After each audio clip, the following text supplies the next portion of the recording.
This program is brought to you by Stanford University. I'd like to start with a question, and the question is, what is desire? Now, all of us have intuitions, I think, about the answer. But I'd like to argue today that this is not just a philosophical question. This is a scientific question. And specifically, what I mean is that we can ask questions like, what are the neural substrates that support desire?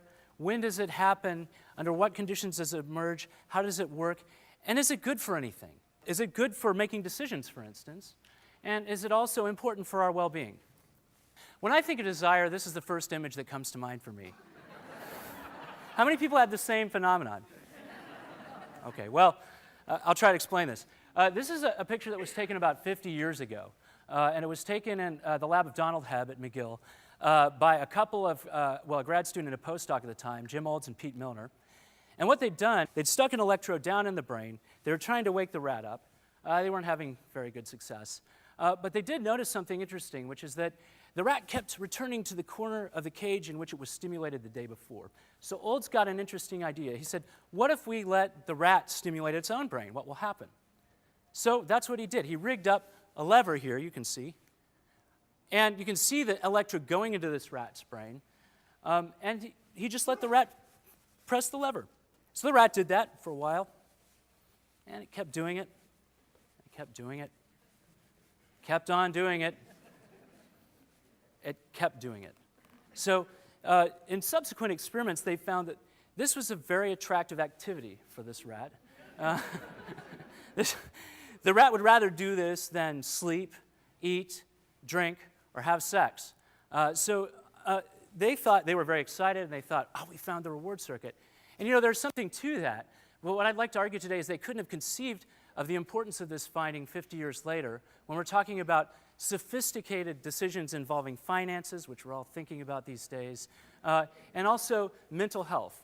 And the reason we have something more to say about this 50 years later is because of advances in technology. And I think basically we have a method, functional magnetic resonance imaging, which was developed in 1993, which gives us better temporal resolution. We can see changes in brain activity in living, breathing humans on the order of seconds. Better spatial resolution. We can see activity in voxels or little pieces of the brain the size of 1 millimeter or 2 millimeters cubic. And most importantly, deep resolution. So we can go below the cortex where other methods like EEG that have better spatial or temporal resolution can't, and see what's going on in these deep circuits of the brain. And this is very exciting for many people, and many of the advances have occurred over the last 10 years, and I'm just going to talk about a few of them today. This just shows a structural MRI. This has been around for a while, but when we scroll back through the brain from back to front, we're going to see a map, a yellow map, superimposed, that illustrates how you can send things into the brain and correlate activation in those areas with whatever happened. So when we wanted to probe these areas in humans not so long ago, we were trying to come up with something that was very motivating to humans. And we tried many different stimuli. We tried pictures of attractive people. We thought about using juice, the kinds of stimuli that you would use in animal experiments. And we finally came up with money, because most people would work for money. It was reversible, so you could give people money and take it away, and you could actually scale the amount of money. So it makes a very handy experimental tool. So the kind of experiment that we did, let's imagine you're in my magnet. You're sitting there, you're looking through a little periscope at the screen, and you can respond with a button press. You would see something like this, a cue, a very simple shape, and then you would wait 2 seconds or so, and then you would see a target presented very rapidly. And your only job during this task is to press the button when that target comes on and before it leaves the screen. Now, depending on the cue that you saw, you might make money or avoid losing money. So this is the structure of the trials of this task. And as you can see, the trials are set up so that we can separate here the anticipatory interval when you're waiting to find out whether you can respond and make money or respond and avoid losing money from the outcome. And the temporal resolution of fMRI allowed us to look separately at what was going on in the brain during this period and during this period. And what we saw, just to cut to the data, is that when people anticipated making money, we saw increased activation in a region not far from the region that Olds and Milner stimulated in 1954.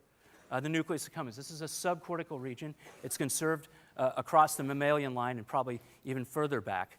You can see that it's subcortical here. So this is a brain with a cutaway here, here, and here, with a chunk taken out. You can see deep into this nucleus accumbens area. You can also see that less is happening in the cortex. And the important point is that when people anticipated loss, we didn't see the same scaled activation in this region. We saw activation in other regions, and some of them I'll mention. If you take the activation out of this area, plot it over time, corresponding to different phases of the trial, what you see is that during this anticipatory phase, this first blue line, there's less activation when you anticipate making $0, 20 cents, $1, and $5 is at the top, and this is occurring before you respond with the button press. And certainly, the activation is almost diminishing by the time you actually make the money. Now, this is also a plot indicating that this isn't just the money spot, okay? So let's say I'm anticipating making $5, and Brian Wandell's anticipating making $5. And maybe Brian thinks making $5 isn't that exciting, because he's already rich. But I'm very excited. I can buy a latte or something like that. So I would be one of these people over here. Each one of these dots represents a person who saw the $5 cue and has lots of activation in my nucleus accumbens, and Brian might be over here. I'm not so excited about making the $5. So even controlling for the amount of money that you think you're going to make, we can account for variance of activation in this area depending on how excited you were about making the money. Okay, well that's all well and good, and you may or may not be interested in emotion, as I am, but you might say, what is this signal good for? You see something during anticipation, what can you do with that? Well, we've looked at this in two areas. One is a sort of a short-term type of prediction, and that is looking at investing and purchasing products. The second area that we've looked at this is in the context of mental health, which one could reframe as chronic biases in some of these components that go into decision-making. So I'll talk about the decision-making first.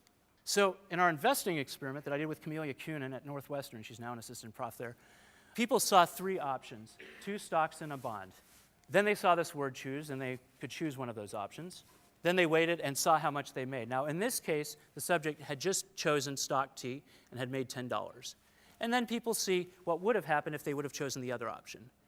Now, today, all I'm going to focus on is what is happening in this anticipatory period in your brain, and can it help us to predict what you're about to choose? We should be able to use nucleus accumbens activation to predict that people are more likely to take risks, because they see the upside of that risky proposition more. And that activation in another area of the brain, the anterior insula, would help us to predict the opposite choice of the bond, running away from risk. And that's essentially what we saw. If people had more nucleus accumbens activation prior to choice, they were more likely to choose that stock. And activation in this other region predicted that they were more likely to choose the bond. Now, many of us are non-investors, or at least would like to avoid investing, myself included, but most of us shop. This is the most ubiquitous economic decision out there. And so can we use activation in these regions to actually help predict what people will buy? In this experiment, if you're in my magnet, you might see this first, a product, and then see an associated price, and then be given the opportunity to either buy that product at that price or not. We did this for 80 products, and we gave people money before they went in the magnet, so we gave them $40, and we said 2 of these trials will count for real. So if you buy the product, you'll pay us, and we'll ship the product to you. Otherwise, you keep the money. We wanted, again, to see what was happening in these regions when people were considering the products and these prices. And here's what we saw. Here's our old friend, the nucleus accumbens. When you correlate people's preference, when they see products with activation in this area, you see a nice correlation. And in this other area, we're seeing something different. This region seems to respond to prices that seem exorbitant and seems to predict that you're not going to buy something. These plots are extracted from these 2 regions and represent trials in which you're about to buy a product or you're about to not buy a product. And what you see is a bump up in activation in this nucleus accumbens area right when people see the product, long before they're going to make a choice, which continues. What you see in the insula, conversely, is when people see a price that they think is excessive, you see an increase in activation, and that predicts they're not going to buy the product. Okay, but that's all nice, and maybe if you're interested in economic decision-making, it's exciting. It's definitely exciting to me. It suggests this activation is consequential. However, we're also concerned about well-being and health, and I'm going to present you one of the more dramatic examples we've seen of differences in brain activation in these areas and how those differences can be remedied. The examples from schizophrenia. Why schizophrenia? Well, many schizophrenics report a deficit in desire, if you will. This is called negative symptoms in psychiatry. It includes anhedonia and a lack of motivation. And some medications that schizophrenics take can make this worse. So the so-called typical neuroleptics can exacerbate these symptoms. Other medications in psychiatry, known as atypical neuroleptics, tend not to make these symptoms worse. So in collaboration with colleagues in Germany, in Berlin, Andreas Heinz and his group, we've actually looked at just expectancy in the brains of schizophrenics and healthy controls. And what we see is with Germans is the same thing that we saw with Americans. That is to say, when they think they're going to make money, their nucleus accumbens activates. So that's all well and good. But what about schizophrenics? When we look at their brain in the same task, we're getting the same behavior, they're making the same amount of money, we see very little activation in this area. There's a blunting of this activation, and this blunting is correlated with the schizophrenic self-reported lack of desire or negative symptoms. So what we can do then is, for those schizophrenics that are on typical neuroleptics, we can actually switch them to the atypical neuroleptics and run them in the same experiment again and look at what's happening. And what happens is their negative symptoms are alleviated, and we start to resurrect the signal in this part of the brain. So this suggests that these tasks aren't just for economic fun and games, that they can actually be useful as probes of symptom profiles in mental health issues. We think that anticipation is a powerful evoker of desire, and we think that brain activation can reflect that. And we think that brain activation, we can use it actually to predict financial choice, but beyond that, we can actually use it to index some symptom profiles in mental disorders. And the implications are that we'd like to build a componential and dynamic theory of decision-making that can account for the wide disparity of decisions that people make, both when they're being rational or reflective and when they're not. And we'd also like a better remapping of disease onto symptom profiles so that we can address those symptoms better. Thanks.